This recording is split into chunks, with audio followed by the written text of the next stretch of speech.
มาพี่น้องฮอดมานั่งเล่นครับเนี่ยพอบ้านเฮา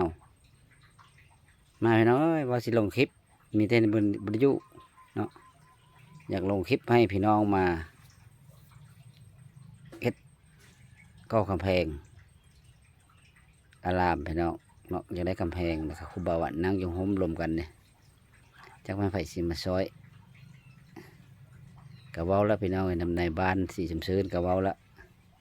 เพิ่นก็สิมาซอยผู้อันผู้ใดหั่นล่ะแต่ในนักกระเจ้าก็ยังให้เฮ็ดอันบุญนั่นแหละพี่น้องเนาะอย่าเฮ็ดบุญแต่ว่ายังเว้านำเท่าขุนมุนนายในบ้านนั้นตะพานในบันไดพี่น้องเรื่องเงี้ยพอสิบ่มีปัญหาตามเบิ่งอยากเฮ็ดได้บุญเนาะได้เฮ็ดดิ เฮ็ดบุญสิได้เงินเด้ ได้เงินมา สร้างเนาะ สร้างรักตายเนาะ ไทยอันนี้มัน รวมกันอยู่พี่น้องนะแต่ว่าปรึกษาหาเลยอยู่เธอเฮ็ดได้เนาะก็อยากได้แล้วแมลงสิมาลงคลิปเนาะไผลงก็ลงผู้ใดซอยมาทานก็เอามาเฮ็ดเลือกก็เอาเข้าวัดเข้าว่าพี่น้องเฮ็ดได้เนาะแต่ว่ามีแล้วผู้มาซอยพี่น้องซอยเฮาเลยเฮาลงคลิปซอยคำแพงน้ำเจ้าแรกก็จะว่ามาเซาใน100,000เนาะแม่นไผพี่น้องพอออกอยู่บ้านผลเม่นพอออกเสือเนาะลูกพอออกสีเห็นเจ้าลงคลิปนำคำแพงละซอยเจ้า100,000ซื้อปูนซื้ออย่างมาเฮ็ด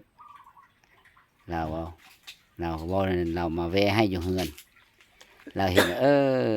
เจ้าลงคลิปคำแพงนะค่อยอยากซอยเจ้าเนาะของเฮาเฮ็ดแล้วเราอยากซอยแล้วอยากกินอยากทานน้ำเฮาอันเฮ็ดน้ำเฮาพี่น้องบ่แม่นทานน้ำเฮาตายเด้พี่น้องทานน้ำวัดนั่นแหละแต่ว่าเราอยากร่วมกับเฮาเนาะ แมลงพี่น้องเนี่ยไอจัวเฮ็ดจังสิมาถ่ายคลิปลงให้มันบ่มีเวลามาถ่ายพี่น้องบ่มีเวลามาถ่ายขอโทษหลายๆผู้ใดผู้นั้นแหละผู้เฮ็ดนะ เวลาบ้านเจ้า ผู้นั้นแหละเฮ็ด เจ้าใจคง อยู่ดีแห้งเจริญพรพี่น้องเอ้ยพ่อเอ้ย บ้านเฮา ผู้ใดเฮ็ดก็ทักมาเด้อพี่น้องเด้อซอยเด้อมานั่งคุยกันเฮ็ดได้บ่เฮ็ดบุญก็ไปบ่รอดเด้อเนาะเฮาก็สิละฉันได้เงิน